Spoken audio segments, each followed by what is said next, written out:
Yo, what did you guys think about the last two episodes of Obi-Wan Kenobi? Yo, I thought they were great. We had some startling revelations. Of course, the third sister we found out was a youngling. When she had her little discussion with Obi-Wan Kenobi, we found out that Anakin wiped out her family and friends. She was getting flashbacks. So there was a part where she tries to come get everybody, and Obi-Wan comes out and they capture him, and she says something about bringing Vader to him, and he says, no, I'm bringing him to you. Like, he's whispering, like, now's your chance to get him back. And she's like, how do you know he won't, know what's going on? So it just gets real interesting. And let's just say Vader and her get into a confrontation, and Vader just whoops her badly, stabs her. Then the Grand Inquisitor comes back. They don't explain how he survived his incident, but apparently he's still alive, which I kind of knew. Um, I don't know if there's going to be a season two. I kind of hope so.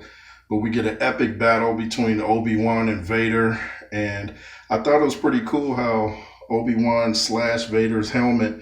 And I guess that's where Anakin ended up with that scar on his head from this battle, and it was pretty cool how he sliced his helmet, and it was a mix between James Earl Jones' voice and Hayden Christensen's voice because his mask was sliced in half, so you could hear Hayden Christensen's voice, Anakin, and you could hear Vader's voice like kind of mixing in between. I thought that was pretty cool how they did that. But no matter how tough Vader was, Obi-Wan always seemed to have an answer for him. He's the reason that he ended up in that costume in the first place. But there's a scene where the Emperor was there, and I'm like, it kind of sounded like Ian McDiarmid, but I don't think it was. I was trying to find out who the character was that played the Emperor. Liam Neeson was in it. I was wondering if he was going to come back as Qui-Gon Jinn. Shout out to O'Shea Jackson Jr., Ice Cube's son. He was in it. Who else? Of course, they show Luke as a child because they're trying to find Luke and stuff. I thought that was interesting how Uncle Owen, whoever, told Obi-Wan that he could come meet Luke, and he went up to meet Luke. I thought the first time Luke met Obi-Wan was in A New Hope after the Sand People, but maybe he didn't remember that since he was a child.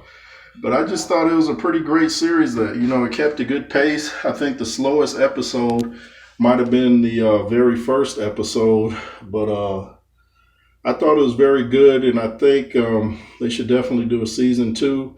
I liked it more than The Mandalorian, and I really liked The Mandalorian, or maybe liked it just as much. I still haven't watched the Book of Boba Fett. I guess I'll check that out next. I've heard not too good things about it, but I'm not influenced by what other people think. I'm influenced by what I think. I'm not a follower. You shouldn't be either. Be a thinker. But I was surprised to see Emperor Palpatine. Like I said, I don't think it was the same. Ian McDiarmid playing it sounded a little different, looked a little different. I was hoping to see more of Hayden Christensen. Of course, they kept showing Vader having flashbacks of when he and Obi-Wan were having a lightsaber duel when they were practicing. I thought, man, it looked really realistic how they put Ewan McGregor's younger face on the body. I thought they were doing that with Anakin, but when I looked at him, it might have been the current Hayden Christensen. I'm not sure because I don't really know how he looks now.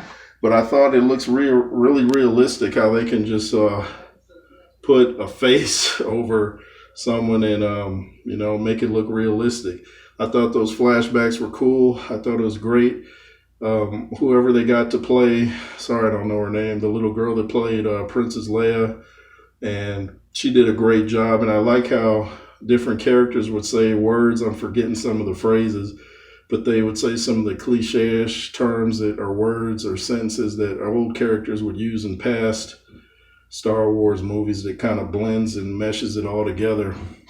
So what did you guys think of this current season of Obi-Wan Kenobi? Did you like it? Kind of had more of a George Lucas feel to it than the Disney feel. I still wish George hadn't sold to Disney. Too many agendas, but I thought this was a real good show. O'Shea Jackson Jr. has done a great job. You know, he seems to be a great actor. You know, I'm sure his dad, Ice Cube, is proud of him. If you guys didn't know, that's Ice Cube's son, O'Shea Jackson Jr. Ewan McGregor did a great job. Hayden Christensen. Everybody kind of shows you, you know, all the things that happened that we used to wonder about as children, like about Obi-Wan looking after Luke and all that. So let me know what you guys thought about it. I liked the young lady that played the third sister. I didn't think she would eventually end up good, but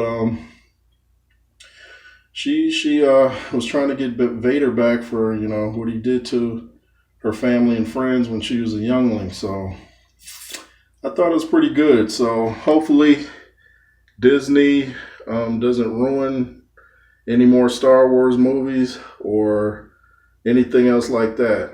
Anyway, this is J. Roos Theory. Make sure to comment, share, and subscribe. LSR forever, the reason I do this. And be fearless. If I'm forgetting something, I'll probably do another video or remind me in the comment section.